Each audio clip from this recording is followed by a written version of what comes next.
Yeah, we are live. Okay. Yeah. No, Kumudini, you do the introduction and everything. Yeah. Okay. Yeah, we are live. Yeah. Hello, everyone. Welcome to our session on IBD and pregnancy. I hope many of you were waiting for this session. And yes, today it is happening, and with the help of Dr. Vandana Mida, who is with us now to answer all our queries regarding this topic. So, welcome, Dr. Vandana. To give a brief intro about Dr. Vandana. Vandana is a professor of medicine at Dayanand Medical College and Hospital in Ludhiana, Punjab, and she's also the Joint Secretary of Colitis and Crohn's Foundation, India. A warm welcome, Doctor. Thank you for accepting our request. Thank you. It's my pleasure to be with all of you today. Yes, Vandana. So we got a few questions from the viewers in our group, and to start with, yes, when it comes to pregnancy, our first question would be like, are we even eligible to be pregnant by having this condition called inflammatory bowel disease? So people like us who are suffering or who are diagnosed with IBD and who are like ostomy patients, can we be eligible for becoming a pregnant? So this is our first question. Yeah. So first of all, I would say that this is one of the most common questions which is asked for by patients who are suffering from IBD. Yeah. Things should be very clear. There are a lot of misconceptions and wrong information which is always available on the net, always available because of lack of awareness. So if the disease is in remission, if your disease is inactive, quiet, whether it is ulcerative colitis or whether it is Crohn's disease, if the disease is in remission and you've never had a surgery, the chances that your fertility rates are equal to the general population. Okay. So mind you, if disease is controlled, well-controlled disease, and no surgery, so your rates of fertility are same as the general population. But if another important thing which I need to mention here is, as far as the drugs are concerned, there is a misconception that the drugs which we use for IBD, they decrease the fertility rates. There is nothing of that kind. All the medications are safe. Sulfasalazine, if used in males, can cause oligospermia. The sperm count can decrease, the sperm activity can decrease, but it is again a reversible oligospermia which occurs. So, ma'am, is there any gender biases, like is the female mostly affected or the male mostly affected during this term when we are on medications or anything? See, sulfasalazine, as I told you, it affects the males. Then if the surgeries, if there have been surgeries which have been undertaken, if there is a pelvic surgery, if there is a pouch which has been made in males, so the fertility rates are less in those patients. They have something like, you can have retrograde ejaculation, you can have erectile dysfunction in males. And similarly in females, these levels are decreased. The fertility rates are decreased if there is surgery which is done.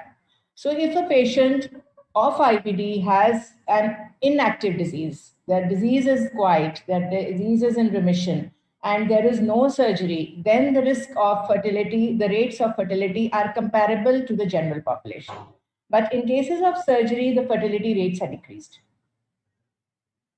There is another thing which... it means like, is a pity for even people who are undergone surgery? The risk, the rate is slightly less. The rate is less if the patient has undergone surgery. And there is something known as voluntary childlessness. So this is another important thing. And this voluntary childlessness, if you see the general population, the number of children by the IBD persons in comparison to the general population is decreased. And this is mainly because of wrong or the misinformation which is there. And it is the patient's choice. It is by choice and by wrong information which the patient is carrying, that the patient can never be fertile, that the patient would be transmitting the disease, the patient would not be having a good pregnancy, and the outcome would not be good. So these were the miscommunications, And this led on to voluntary childlessness, which is significantly higher as compared to the general population. Okay. What are the ideal conditions like one should actually think about pregnancy? Yeah, I didn't get the question. No, what are the ideal conditions like if a person is thinking about pregnancy, what are the conditions, I mean preconditions which I think about even before the conception? So if you could think about that, like even before the planning, Yeah. how to keep ourselves like yeah. The first thing, if you are thinking about pregnancy or you're thinking of becoming pregnant, it is appropriate to have a preconception counseling. And remember, the best time when a patient can actually become pregnant is when the IBD is in remission, when the disease is inactive for at least 3 to 6 months. This is the first foremost criteria. If the disease is inactive, that is the ideal time. And inactive disease means inactive for 3 to 6 months. The person she is not taking any steroid. Okay. There are no steroids which are being given. There is no new medication which has been added over the past 3 months. And in relation to other comorbid conditions, there is optimal health and she is mentally prepared. The couple is mentally prepared to take up this pregnancy. So the first and the foremost thing is that the disease has to be inactive. Is there a chance that if I'm on remission for around 6 to 8 months and conceive, and after that, if do I get a flare, like how to manage in that situation? Yeah. The disease flares are related more to the time of disease activity, the type of disease activity at the time of conception. So if the person conceives at the time when the patient is in remission, it is only 30% of them would likely to get a relapse during the tenure of pregnancy, which is as compared to the general population, the same rate. But if you see, if the patient gets conceived, conception occurs at the time when the disease has been active. So 2/3 of them, they are going to have a frequent relapses or they're going to have a continuous disease activity throughout the pregnancy.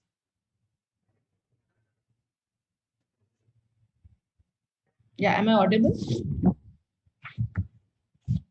Yes, ma'am, you're audible. It's like some issue with Kamodini side. Conception, ideal time is when the disease is in remission. So there are few factors what we consider as disease in remission here. We have to take the clinical parameters, we have to take some objective parameters, as well as take some endoscopic methods before confirming that the patient is in remission and the disease, the conception can occur. The patient is actually in composite remission, complete remission in these cases. Okay. So are there any other complications like once we conceive, like which can occur for an IBD patient? See, the complications, as I said, the adverse outcomes in pregnancy are going to be less when the conception had occurred at the time of remission. Remission, okay. If the disease had been active at the time of remission, the adverse outcomes are there. And from the latest registry, the piano registry, which you all would have heard about, if you see in those cases, what has happened is that the outcomes, you can have premature deliveries, there can be small for gestational age babies, there can be low birth weight babies. Although no congenital abnormalities have been identified in these patients, there are some reports of miscarriage as well as stillbirths in these patients. But if you see the maternal part of it, the pregnancy-related complications in the mother in relation to placenta or the membranes, like premature rupture of the membranes or prolonged rupture of the membranes or placenta previa or chorioamnionitis. These various studies where the literature is giving confounding results here. So we cannot make a definite conclusion. But as far as the outcomes of the baby are concerned, yes, if the disease, the conception occurred at the time of active disease, small for gestational age, low birth weight, and premature deliveries are well known. Okay. So once a person conceives, either a male or female. Like, what is the role of a GI in this? Like, does he also have a role to play till our child is born? Yeah, the first of all, conceiving is going to be by the female only. Yeah, I mean, like any other Partner. medication, like while when they are planning for a child, in that sense. See, the basic aim of pre-conception counseling, is to allay all the anxieties, the fears. There are a lot of questions in the patient's mind, and majority of them, they hesitate in talking about them. So one thing is that you have to allay their fears. And the gastroenterologist who is looking after the patient, who is the IBD specialist, is going to be the main person in talking to the patient and allaying some of these. In foreign countries, if you see, there is a multidisciplinary approach. There is a large team which is looking into a IBD patient who has pregnancy. In our country, we do have people, but we have to bring them together. That is the most important thing. And still, if you see the West, in the abroad, other countries, what is there is that all of them sit together and give one advice. In our country, you would not find this. So you would have that person goes to a gastroenterologist, so the opinion is a little different, and goes to a gynecologist, the opinion is different. So ideally, we all should be working together as a multidisciplinary team and looking into it. And it is apart from just explaining the disease, their questions, answering their questions about fertility, questions about prognosis, question about the outcomes. In addition to that, you have to talk about the medications. One common fear in our country is that these medicines, they would harm the baby. So voluntarily, they would either, they would say that I would like to stop the medicines. Some of them, they will not tell the doctor and they would decrease the medicines, thinking that maybe, less medicine will go to the baby. So all these fears and these questions need to be allayed. We have to emphasize on the adherence to medication, which is very important to maintain remission during the pregnancy. The other important things, you have to look into the general healthcare. You have to advise them about their other issues, ask them about their nutritional status, look into their nutritional status. So all these things combined have to be done by the gastroenterologist. In addition, a nutritionist can be taken care. I mean, a nutritionist can help them, a psychologist can help them.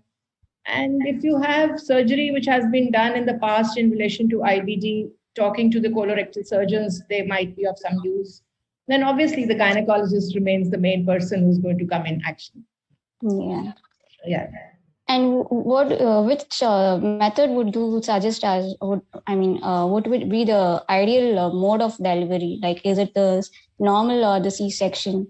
Which one would you suggest for IBD patients? Yeah. So actually, there is nothing as definite. What we need to do is it has to be, again, a multidisciplinary approach, and it has to be guided by the obstetric indication. But remember, if a person has a perianal disease, perirectal disease, in those cases, it is cesarean delivery. And if a person has a pouch or any other surgery, majority of the times it is left to the patient and the doctor to decide.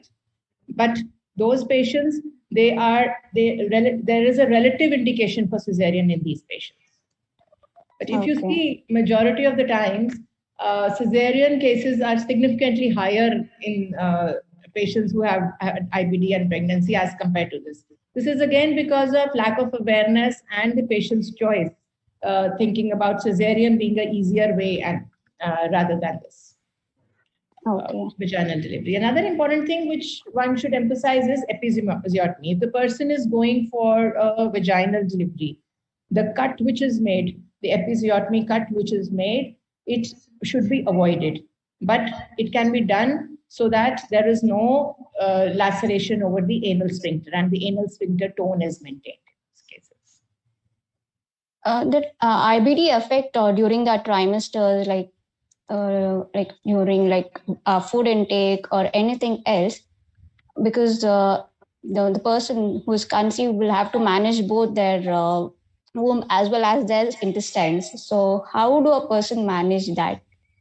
You have any suggestions for that? See, it is important even in the first trimester or maybe before conception itself, to look into some of the blood tests and see if there is anemia and other deficiencies which need to be managed. Obviously, the diet, the calorie intake has to be as per the recommendations for any pregnant female. That has to be there. In addition, because of losses and because of deficiencies in relation to IBD, we need to cover up for those. Okay. Yeah. And does having a Crohn's disease or ulcerative colitis, is it the same case, or is there any preferences for UC or Crohn's, like any relaxations kind of a thing, which I mean to say? In diet? Yeah, in diet as well as the management. The disease management? Yeah. See, if we are talking in relation to pregnancy, no. No, okay. We have to see the delivery, we have to see the drugs. The drugs are almost the same, and the mode of delivery, as I mentioned, if there is perianal disease and perirectal disease, we have to go for cesarean section, which is a total indication. Relative indication if there is a pouch which has been made. But rest, as far as management of pregnancy in these patients is concerned, it is based on your obstetric indication. So whatever is the obstetric indication, it has to be dependent on that. As you already mentioned about the medications also, even most of them are on azathioprine and steroids. So steroids, everyone gets a little fear in them, like, because if I'm on steroid, I don't know like how it would be an impact on my child in the womb. So do you have any specific conditions which we have to think about while on steroids? On steroids, okay. See, first thing when we talk of steroids is that steroids are used only for flare-ups. It is not to be used as, it is reserved only for flares, and it has not to be used for maintenance therapy. So all the formulations of steroids, whether they are systemic steroids, whether they are oral steroids, or whether they are topical steroids, they can cross the placenta. But their metabolism occurs in the placenta. So the short-acting ones, they are the preferred ones rather than the long-acting steroids in these cases. So there are certain maternal as well as the fetal abnormalities which have been identified when we use steroids in patients. The maternal outcomes, maternal effects are gestational diabetes. The blood sugar would get uncontrolled. Second, there could be risk of hypertension. There could be risk of eclampsia in relation to pregnancy. So these are the maternal factors, and we need to be having constant surveillance of hypertension, sugar in these patients. As far as the fetus is concerned, it is again that this use, according to the latest registry, it can cause again low birth weight babies. It can cause small for gestational age babies, as far as the fetal outcomes are concerned. And how about on biologics, ma'am? Like, even that is considered as a medicine for management. So if I'm on Remicade or Humira, so how do I consider having a child? See, if you are already on these medications, the first thing is we have to continue during your pregnancy. It is not, if the disease has been controlled with that, we have to continue with the normal schedule of your medicines throughout all 3 trimesters of pregnancy. And if it is a weight-based regimen, it has to be the pre-pregnancy dosing. Okay. The only thing what we have to be careful is that in the last trimester, we have to time the dosage of your these biologicals so that there is minimal transfer at the time of delivery. Okay. Are you getting what I'm saying? So if you see in India, you are using Remicade, you are using the biosimilar adalimumab, and there are other drugs which are used. So you continue 8 to 10 weeks prior to delivery. That is one thing. In case of biosimilars, it's about 4 weeks prior to the delivery, estimated date of delivery.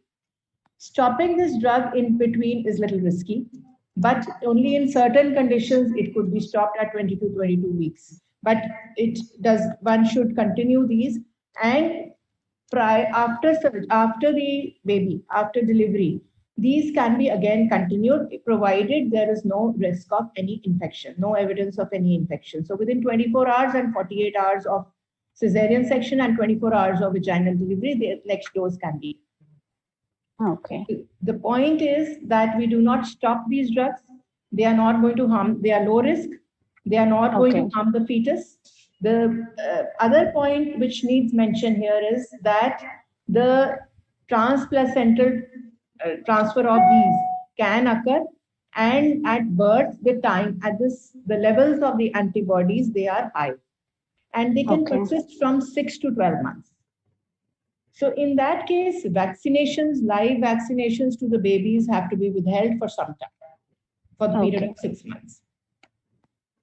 And there is also a saying that when we are on methotrexate, chances of conceiving is less, and that is not safe to have during the pregnancy or anything. Methotrexate is an absolute no-no. It's an absolute contraindication. We should not be using methotrexate. And if somebody is on methotrexate and becomes pregnant, so that pregnancy, that person, the family has to be explained about the risk of therapeutic, about the choice of therapeutic abortion versus whether you're doing it or you're not doing it. It's a separate thing, but you need to explain the risk. And if the person wants to conceive, this has to be stopped. The washout time period, it takes a longer time, 3 to 6 months. The patient has to be off this drug, and then the planning for conception should be started. So it causes neonatal, the defects are there. Organogenesis is affected. The limbs are affected. So it's a total absolute contraindication. But actually in India, I don't think any doctor would even tell about methotrexate when they are prescribing us.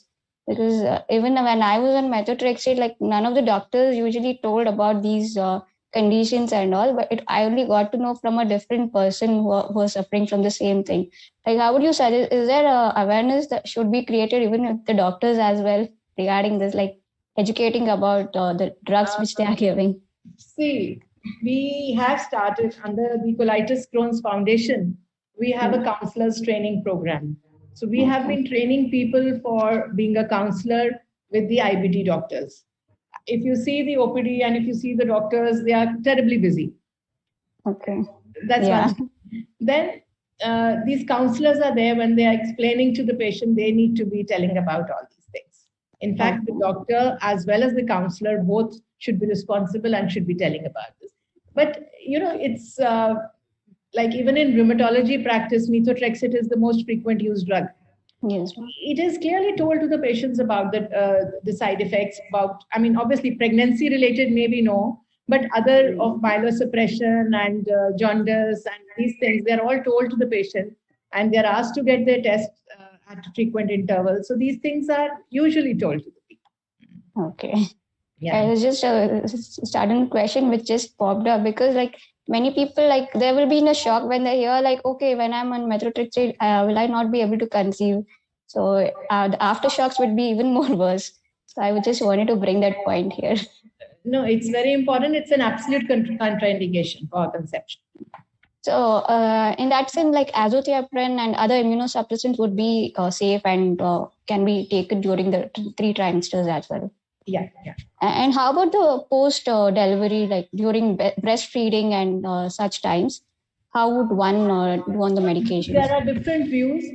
These drugs, they are excreted in milk in very small quantities.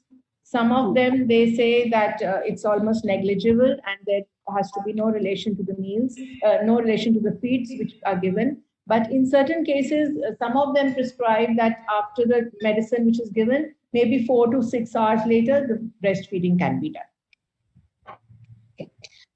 Is there any support groups or anything where IBD person who has conceived can seek help for in India, which you are aware of, so that others can? Nothing as such. But as I said, we have these counselor training programs, and we have counselors which have been registered by the CCF. And I don't know how many of them are actually working. In our center, Dr. Sudi has a counselor who gets all these calls, and he's asked to write it down, and then he reports to us, and we answer the queries for most of the patients. I think main centers like in All India Institute and other centers, main centers, they are having people who are IBD counselors now. So the concept of this help as IBD counselor is coming up in a big way now.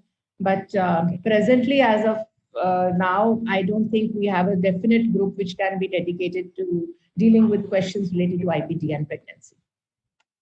And also, once we conceive, like our anemia levels and all will be like, HB levels will be very low and will be more anemic. So, what would you suggest for a diet plan or anything like which we have to keep in our mind during these times?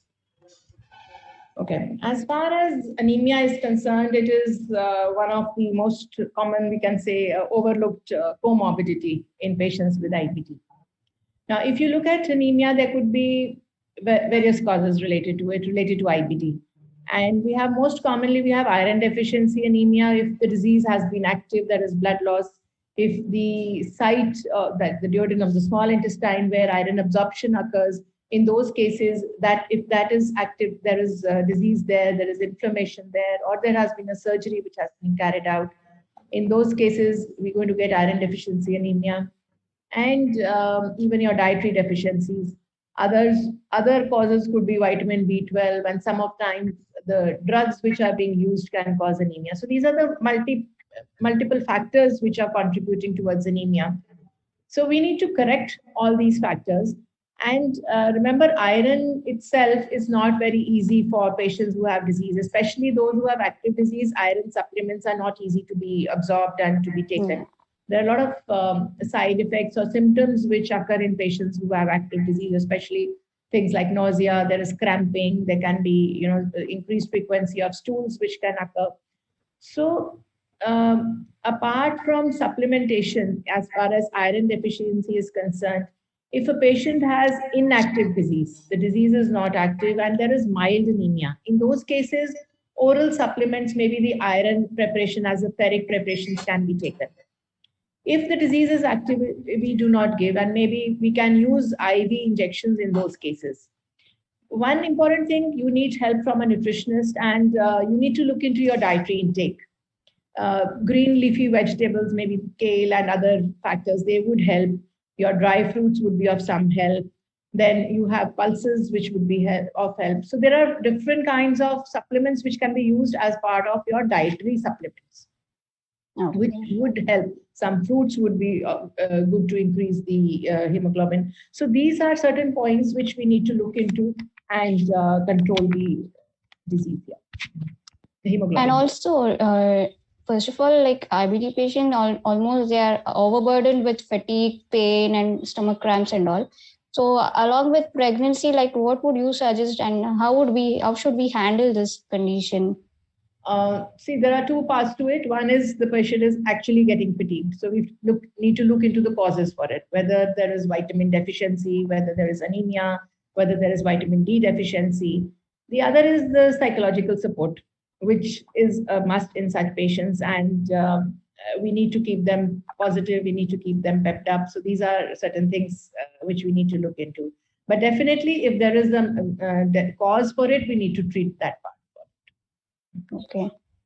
Are there any clinical trials or research going on in India, like to understand the side effects of pregnancy or anything? As of now, no. Whatever knowledge I have, no. Okay. And also, like if both the parents are IBD or even one of the parent is IBD diagnosed, are there chances of passing it over to the fetus? See, genetic risk remains as one major factor. And this is more commonly seen with Crohn's disease as compared to ulcerative colitis.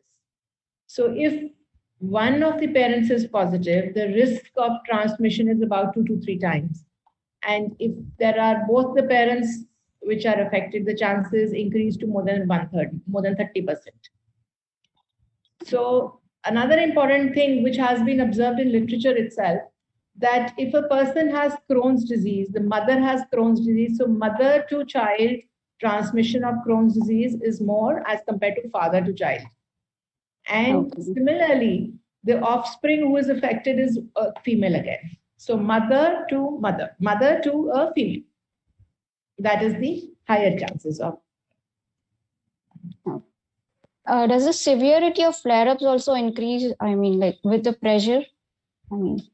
With the with the pressure, pressure of conceiving, are there chances of having flare-ups during those times? See, that is in relation to hormones, what you're talking of, if you're talking of pregnancy. Yeah. The most important, as I mentioned earlier, it is the time of conception. If the disease has been active, the risk is higher, and the disease is likely going to be active for a longer duration. Second, there are other factors which play a role, whether they are genetics, whether they are hormonal, whether they are diet, whether there's change in the microbiome, that is there. But the most important factor would be the time of conception, the disease activity at the time of conception. If the disease is in remission, the chances are less. If the disease is active, the chances of relapses are more and frequent, as well as the disease can remain continuous in those patients. Similarly, if the relapses are occurring, in ulcerative colitis, the relapses are occurring more in the first and the second trimester. Okay. Yeah. But like after around maybe like in the last trimester or something, if you happen to have a flare-up, would that severely affect us in that sense? How to manage those conditions? So if there is a flare any time during pregnancy, it has to be treated as a flare. Okay. So the first thing, we have to look into what has been the compliance of the medication. If there has been medications which have been missed, as I said, it's our Indian mythology, Indian thoughts that they tend to decrease the medicine or they tend to miss the medicine. So the first and foremost thing is to look into the drug compliance, and any flare has to be treated as a flare. So if corticosteroids need to be given, as I said, it has to be given. The shorter acting steroids, they are more helpful, and we have to control the disease. If the patient has been on biologicals, we have to continue with the biologicals. Oh. But following a flare, we need to have more frequent GI visits, whether you are having telephonically, whether you are having video consult, or whether you are actually coming to the clinic. So the frequency becomes more. You have to be more cautious about the baby. The outcomes of pregnancy need to be looked into. So a regular gynecological testing has to be done. The fetus, the growth of the fetus needs to be monitored. We need to look for the cervical length, the cervical screen, the length of the cervix needs to be looked into. Cervical lengthening has to be seen. And these are factors as per the other indications, last trimester, the non-stress tests, these all have to be done to look into the fetal well-being. And in case if we have to get endoscopy or a colonoscopy done, like what cautions should we take? Yeah. So if endoscopy has to be done, first of all, there has to be a very strong indication. I mean, if your management is going to change by getting an endoscopy done, it should be done. Otherwise, no. Okay. In first trimester, it's a time of organogenesis and other things, so it should be avoided in the first trimester. Flexible sigmoidoscopy without any preparation, that can be done at any trimester. Any of the trimesters, the flexible sigmoidoscopy can be done, but definitely there has to be a strong indication of doing it. If it is only going to change our management, in only those cases it should be done. As far as full-length colonoscopy is required, it should be actually avoided. One needs to be careful with that. If it has to be done, the anesthetic agent needs to be looked into. We should not be doing it under anesthesia. Propofol can be used in those cases. Second, there has to be a continuous obstetric monitoring of the fetal heart, which is very, very important in those cases. Oh, okay. And also, what would be your advice on intimacy for patients with IBD thinking about conception or pregnancy? Yeah, it's a very relevant question, and most of the time people are hesitant, or nervous to talk about it actually. Yeah. If you talk of intimacy in IBD patient, it is not just what I say, the sexual intercourse, which is not the only point. There are some concerns which we need to be thoughtful of, need to think about. And one of them is the sexually transmitted diseases. That is one thing. So if you are having intercourse, you should have your protection.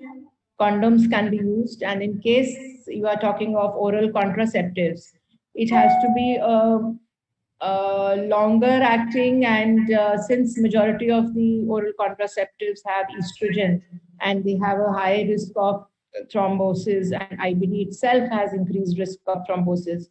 So maybe a non-estrogenic hormonal oral contraceptive could be used. That is one concern. Second concern, as you mentioned, was this fatigue.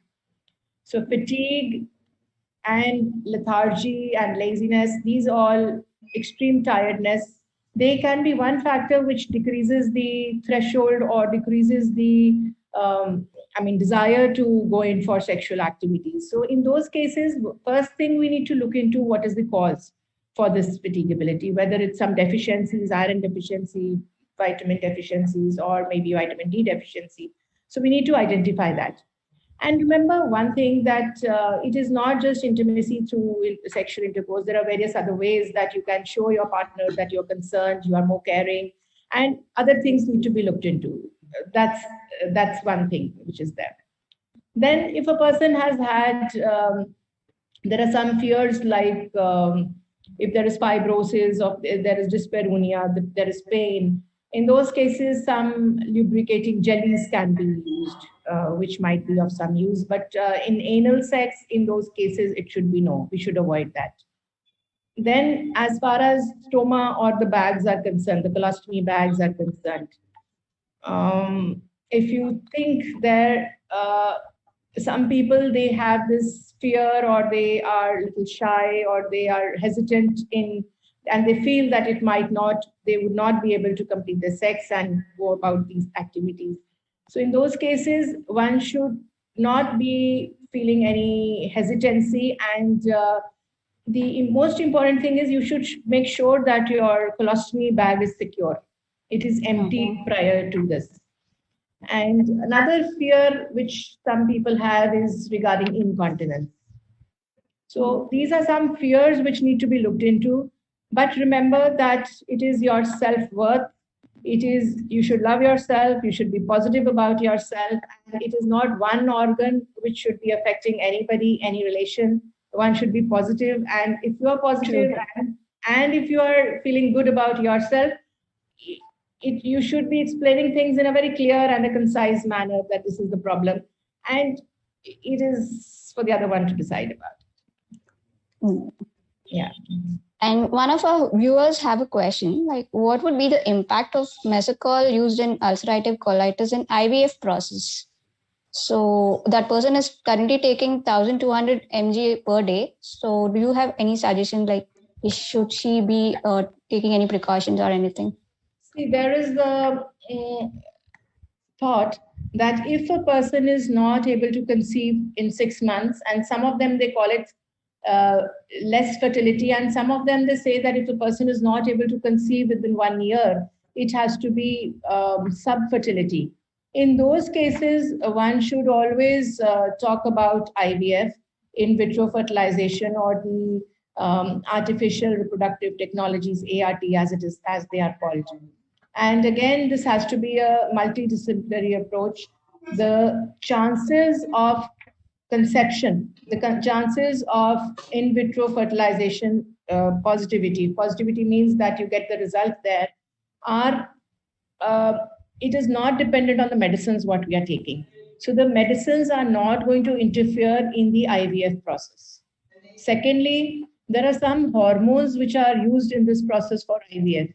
Again, these hormones are not going to be of any inhibition, or they would not be harming the person in the process of IVF.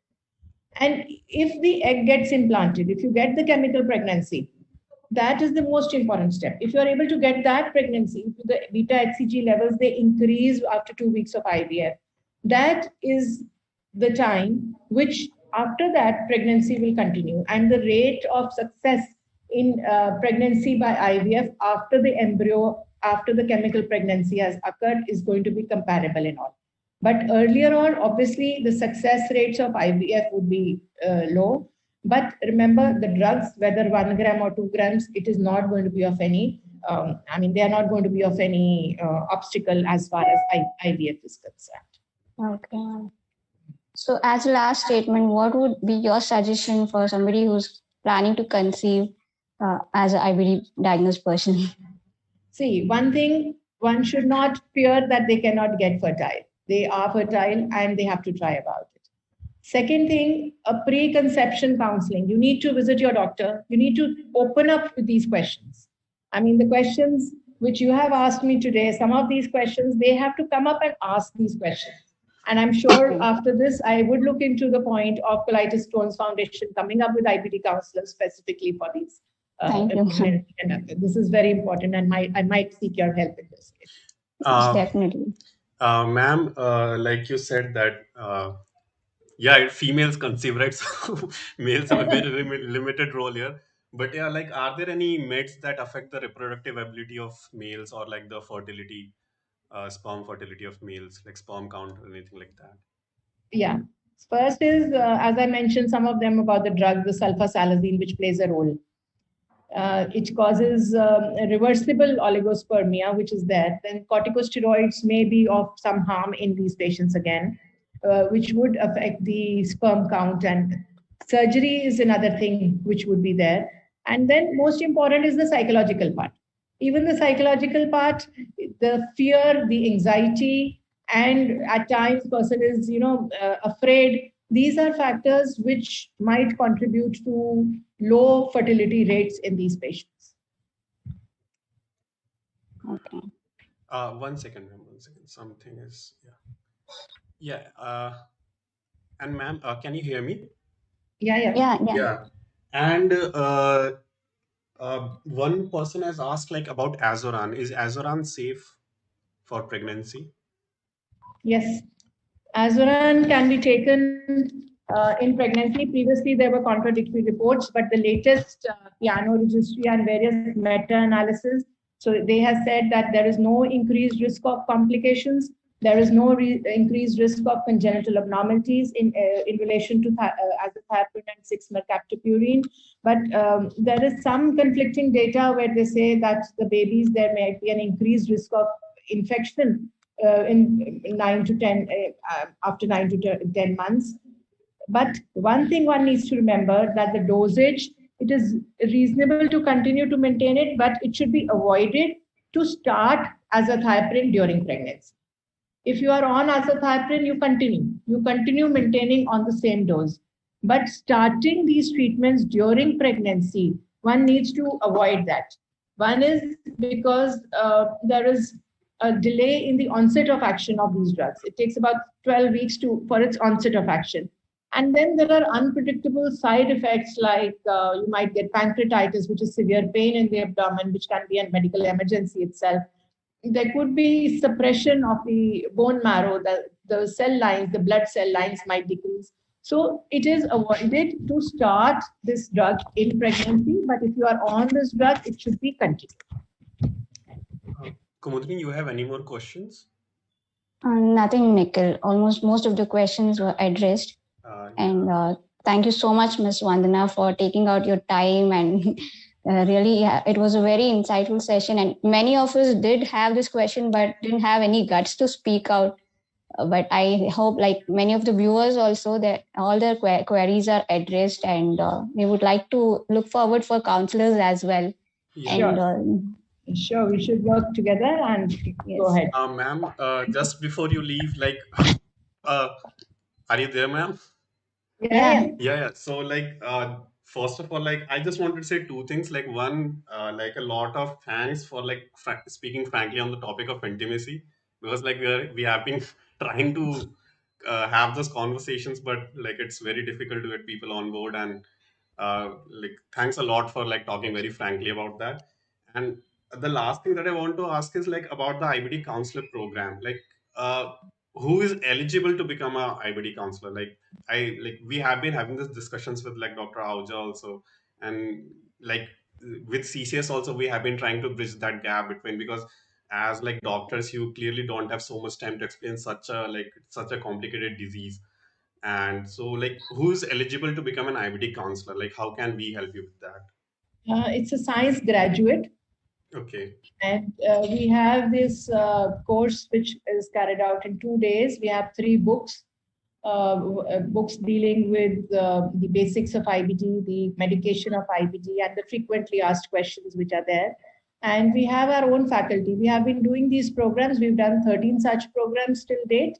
And over the last, obviously, 1.5 years, we have not been able to do in person. And we have a psychologist training, and we have our own faculty and some other faculty who joins in, and we register these people for the courses.